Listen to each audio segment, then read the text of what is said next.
క్రైస్తల దైవ మర్మములు మే 2.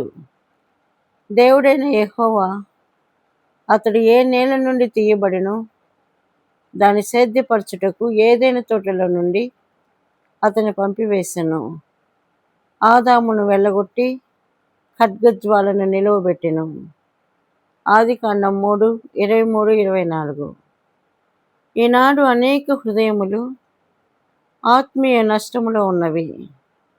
మునుపటి వలె బైబిల్ చదువుట యందు ఆనందము లేదు.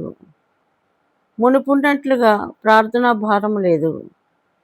వారు పోగొట్టుకొనిన దానిని తిరిగి పొందుదమను విశ్వాసము లేని కారణమున కొందరు రహస్యముగాను కొందరు బహిరంగముగాను ఏడ్చుచుందురు.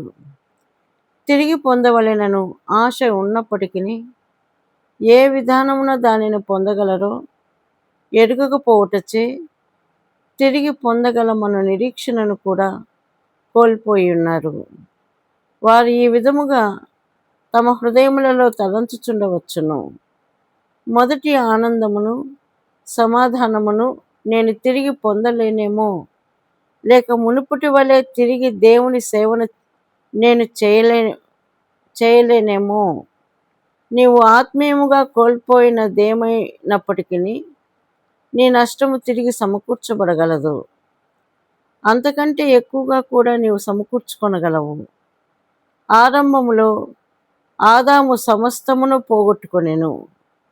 యేసుక్రీస్తు ప్రభు ద్వారా మానవుడు సమస్తము తిరిగి సంపాదించుకొనగలిగెను. ఆదికాండం 1:28లో దేవుడు ఆదామును ఏదెను తోటలో నుంచెను. భూమి అంతటికి రాజుగా చేసి భూమి మీద, చేపల మీద, పక్షులు, జంతువులు సమస్తం మీద అధికారం అనుగ్రహించెను. అయినప్పటికీ 3వ అధ్యాయములో ఉన్నట్లు దేవుడే ఆదామును ఒక దొంగను తరిమివేయుటను చూచుచున్నాము. ఆరంభంలో దేవునితో ముఖాముఖిగా మాట్లాడినవాడు ఇప్పుడు దేవుని సన్నిధి నుండి వెళ్ళగొట్టబడి తన హక్కులన్నిటినీ కోల్పోవలసి వచ్చెను. ఎంత గొప్ప నష్టము!